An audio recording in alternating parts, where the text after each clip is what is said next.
시청자 여러분, 안녕하세요. 오늘 HD 한국조선해양 이야기 좀 해볼게요. 전망이 아주 밝다는 분석이 많아요. 회사 스스로도 올해 실적, 이거 더 올릴 수 있다 이런 자신감을 보이고 있거든요. 특히 생산성이 눈에 띄게 좋아지고 있다는 점, 이게 핵심인 것 같아요. 처음 조선업 접하시는 분들을 위해 쉽게 말하면 배 만드는 과정이 훨씬 빨라지고 효율적으로 바뀌고 있다는 거죠. HD 현대중공업이랑 HD 현대미포 이 두 곳의 성장이 특히 두드러진다고 하고요. 구체적인 숫자를 좀 볼까요? HD 현대중공업 같은 경우에요. 그 상선, 그러니까 일반 화물선 만드는 사업부의 이익률이 벌써 13%, 그리고 엔진 사업은 무려 15%예요. 엄청나죠? 해양 플랜트, 바다 위에 짓는 큰 구조물 있잖아요. 그것도 드디어 수익을 내기 시작했대요. 하반기에는 또 LNG 운반선처럼 더 비싼 배들 비중이 높아지면서 이걸 믹스 개선이라고 하죠. 전체 이익률이 두 자릿수까지 오를 수 있다. 이런 전망도 나와요. HD 현대 3호도 기대 이상이에요. 10% 중반대 이익률이 가능할 것 같고 HD 현대 미포 역시 생산성이 확 좋아져서 연간 꾸준히 실적 낼 거랍니다. 수주 실적은요. 이것도 정말 인상적이에요. 2025년 들어서 4월까지만 해도요. 주요 계열사들이 벌써 올해 목표의 40% 이상을 채웠어요. 특히 엔진기계 쪽은 거의 70% 가까이 69%를 달성했다고 하니까 대단하죠? 배를 빨리 만들어서 넘겨줄 수 있으니까 선주들 입장에선 당연히 좋죠. 뭐랄까, 이게 바로 수주 경쟁력으로 이어지는 거 아니겠어요? 앞으로 전망도 괜찮아 보여요. 올해 2025년에는 컨테이너선 발주가 엄청 많을 것 같고요. 특히 아시아 선사들이 많이 주문할 거란 예측이 있어요.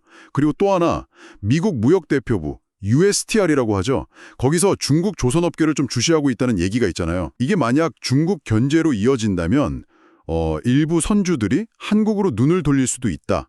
이런 반사이익에 대한 기대감도 슬슬 커지고 있어요. 배값 자체, 신조선가도 계속 오르고 있고요. 네, 말씀하신 대로 좋아지는 지표들이 분명히 보입니다. 저도 자료 보면서 이거 괜찮네 했는데요. 근데 있잖아요. 좀 신중하게 봐야 할 부분들도 있어요. 우선 그 주력 선종 중 하나인 LNG선. 이게 미국 트럼프 행정부 정책 영향 가능성 때문에요. 대규모 가스 프로젝트 최종 투자 결정, 그 FID라고 하죠. 이게 좀 늦어질 수 있다는 우려가 있어요. 그러면 LNG선 발주가 생각보다 약할 수도 있다는 거죠. 작년 2024년이 워낙 안 좋았으니 그거보다 낫겠지만 아주 큰 폭의 회복, 이건 좀 어려울 수도 있다는 시각입니다. 그리고 생산 효율성이 좋아진다. 이게 물론 좋은 건데 다른 측면에서 보면요. 현재 확보된 일감, 그러니까 수주 잔고가 더 빨리 소진된다는 의미도 되거든요. 지금 대략 3.1년치 495억 불 정도 일감이 있는데 이걸 빨리 해치우면 그만큼 다음 일감을 계속 채워야 하는 부담이 생기는 거죠. 중국 조선소들이 계속 설비 늘리면서 따라오는 것도 좀 부담이고요. 비용 문제도 좀 짚어봐야 합니다. 배 만들 때 중요한 원재료, 후판 가격이요. 이게 2025년에는 하락세를 멈추고 다시 오를 가능성이 있어요. 크게 오를 것 같진 않지만 그래도 원가 부담이 줄어들던 좋은 시기는 좀 지나가는 거 아닌가 하는 신호일 수 있죠. 인건비나 외주비 상승 압박도 여전하고요. 올해 일본계 외주비 인상률이 한 자릿수 초반으로 좀 안정됐다고는 하는데 글쎄요. 과거에 30% 넘게 급등했던 걸 생각하면 이게 언제 또 불안해질지 모르는 거거든요. 그리고 그 미국 군함 유지보수 정비 MRO 사업 진출 기대가 많으신 것 같은데 이것도 아직은 현실적인 제약이 좀 많아 보입니다. 미국 법률들 번스톨립슨 법안이니 바이 아메리컨 법인이 하는 것들이 있어서 쉽지 않고요. 회사 입장도 경쟁사인 한화보다는 약간 조심스러운 것 같고요. 미국 현지 인력 문제냐 부품 공급망 문제 이것도 현실적인 어려움이죠. 자료 보면 당장은 연간 한 2억 5천만 불, 2.5억 불 규모, 지원함 35척 정도 정비하는 게 목표 수준이고요. 전투함 같은 고부가가치 쪽으로 가려면 시간이 꽤 걸릴 것 같아요.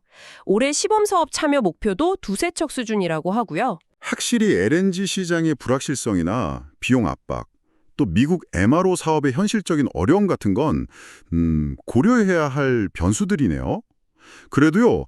아까 말씀드린 컨테이너선 수주 강세나 USTR 조사로 인한 반사이익 가능성 이런 게 어느 정도 상쇄할 수 있지 않을까요? 특히 저는 HD현대 미포 생산성 개선 속도가 예상보다 한두 분기나 빨라졌다는 점이 되게 인상 깊었어요. 이게 그냥 공정이 빨라진 걸 넘어서 스마트 조선소 같은 기술이 진짜 현장에 잘 적용되고 있다는 신호 아닐까요? 그리고 그 대형 선방형 이행정 엔진 시장, 여기던 HD 한국조선해양 기술력이 뭐 거의 독보적이잖아요. 이건 중국 업체들이 따라오기 힘든 부분이죠. 기업의 기본적인 체력, 그러니까 재무 건전성도 봐야죠. 이 부분은 상당히 좋아 보여요. HD 한국조선해양 지금 현금이 6조 원이나 있대요. 그러니까 갑자기 무슨 일이 터져도 버틸 힘이 있고 또 새로운 투자도 가능하다는 뜻이죠. 그리고 꾸준히 순이익의 30%를 배당으로 돌려주고 있고요. 자회사들 실적이 계속 좋아지고 있으니 앞으로 배당이 더 늘어날 수도 있지 않을까 기대해 볼 만한 것 같습니다. 네, 실적 개선세 자체는 분명 뚜렷합니다. 그건 인정해야죠. 하지만 과거에 달러가 강세일 때는 선주들이 가격 부담 때문에 좀 망설이는 모습도 있었거든요.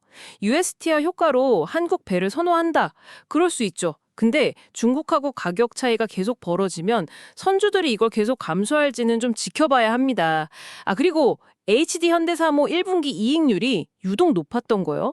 거기에는 에탄올 이중 연료 선박 원가 조정이라는 약간 일회성 요인도 호환되어 있다는 점은 감안해야 합니다.